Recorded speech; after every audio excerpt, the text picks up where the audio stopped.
క్రైస్తల దేవుని పరిశుద్ధమైన నామమునకు మహిమ కలుగును గాక. దేవుడు మనకిచ్చినటువంటి ఈ సమయంలో మనం మత్తయి సువార్త 9వ అధ్యాయం నుండి 20వ వచనం ఒకసారి ధ్యానించుకుందాం.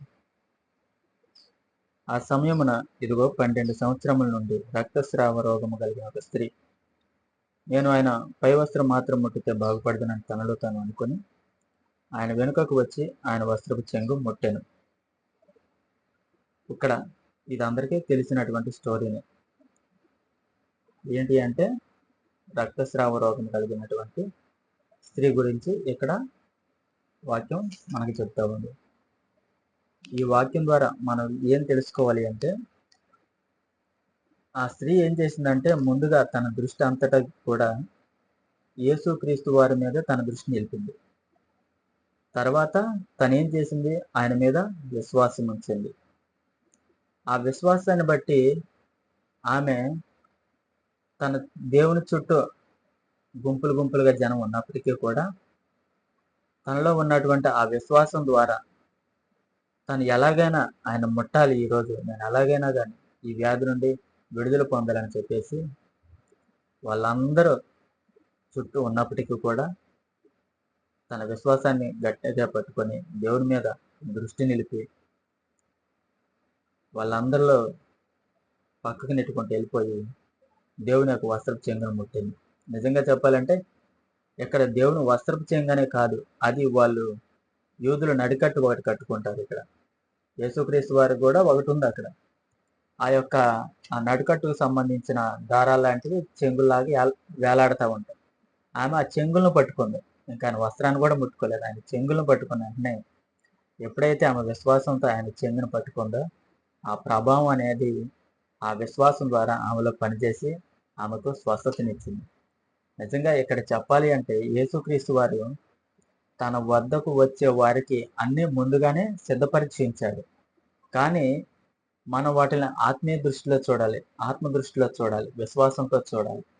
ఆ స్త్రీ ఏం చెప్పిందంటే తన వస్త్రపు చెంగును ముట్టితే బాగుపడదును అనే విశ్వాసం వచ్చింది. ఆ విశ్వాసం ఉంచి యేసుక్రీస్తు వారి వస్త్రపు చెంగును ముట్టడం వలన ఆ విశ్వాసం దేవుని క్రియను తనలో ప్రారంభించింది. తనలో ప్రారంభించిన తర్వాత ప్రభు అంటారు, కుమారి ధైర్యంగా ఉంది, నీ విశ్వాసం నిన్ను స్వస్థపరిచింది. ఎంత గొప్ప మాట. నిజంగా మనం ఉపవాసాలు ఉండాలి, లేదంటే ఇంకా కఠినమైన ఉపవాసాలు చేయాలి, లేదంటే జాగ్రత్తగా ఉండాలి, ఇవన్నీ తర్వాతలే. కానీ ముందుగా దేవుని యందు మనం ఉంచాల్సింది ఏంటంటే విశ్వాసం ఉంచాలి. ఆయన ఏంటంటే విశ్వాసం లేకుండా దేవునికి ఇష్టడే ఉండట అసాధ్యం. విశ్వాసం ద్వారా నీతిమంతులకు తీర్చబడతారు, విశ్వసించడం ద్వారా పాపం నుండి రక్షింపబడతారు. ముందుగా మనం ఉంచాల్సిన విశ్వాసం. ఆ 12 సంవత్సరాల నుంచి బాధపడినటువంటి స్త్రీ ఒకానొక రోజు దేవుని మీద దృష్టి నిలిపి దేవుని మీద విశ్వాసం ఉంచి ఆ విశ్వాసాన్ని అంతటిని కూడగట్టుకొని ఆ వస్త్రపు చెంగును ముట్టిన వెంటనే తన యొక్క వ్యాధి బాధ అంతా కూడా తీరిపోయింది. ఈరోజు మనం కూడా మన చుట్టూ అనేకులు ఉంటారు, కానీ వాళ్ళ ద్వారా మనకేం ప్రయోజనం ఉండదు. మనం దృష్టించాల్సింది దేవుని మీద మాత్రమే మన దృష్టి నిలపాలి. మనం పట్టుకోవలసింది దేవుని వాక్యాన్ని మాత్రమే పట్టుకోవాలి. మనలో కార్యాలు జరగాలి అంటే ఆ దేవుని యందు విశ్వాసం మనలో స్థిరంగా ఉండాలి. ఇవి ఎప్పుడైతే మనం చేస్తూ దేవునికి నమ్మకంగా ఉంటామో దేవుడు తప్పక మనలో తన కార్యాలు చేస్తాడు. తనకు మహిమకరమైన పాత్రగా మనల్ని వాడుకుంటారు. ఈ యొక్క వాక్యం ద్వారా మనకి దేవుడు చెప్పేది ఏంటంటే, ఎవరైతే దేవుని యందు విశ్వాసం ఉంచుతారో వారిని పాపము నుండి విమోచిస్తాడు. విశ్వసించిన వారికి స్వస్థతనిస్తాడు, విశ్వసించిన వారికి నిత్య జీవాన్ని ఇస్తాడు, విశ్వసించిన వారికి పరిశుద్ధతలో ఎదుగుటకు కృపనిస్తాడు, విశ్వసించిన వారికి యథార్థంగా జీవించడానికి, విశ్వసించిన వారికి భయము కలిగి జీవించడానికి.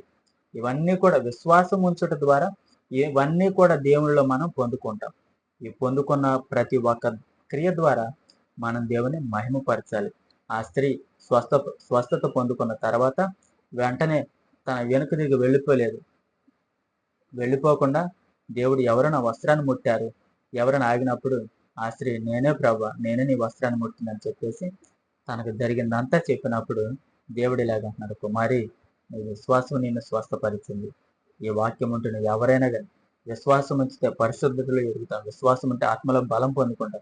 విశ్వాసం ఉంచితే నమ్మకంగా జీవిస్తాం. విశ్వాసం ఉంచితే జ్ఞానం ఇస్తాడు. విశ్వాసం ఉంచితే విజయాన్ని ఇస్తాడు. విశ్వాసం ఉంచితే శోధనలు తప్పించుకునేటువంటి కృపను దయచేస్తాడు. మన దేవుడు మన కొరకు అన్ని సిద్ధపరిచి అలాగ పెట్టాడు. మనం ఏంటంటే మన విశ్వాసం ద్వారా వాటిని పొందుకోవాలి. కొన్ని రెస్టారెంట్లో కానీ, కొన్ని పెద్ద పెద్ద హోటల్స్లో కానీ హ్యాండ్ వాష్ చేసుకునే దగ్గర కొన్ని ట్యాప్లు ఉంటాయి. అవి ఏమంటే సెన్సార్లు అన్నమాట.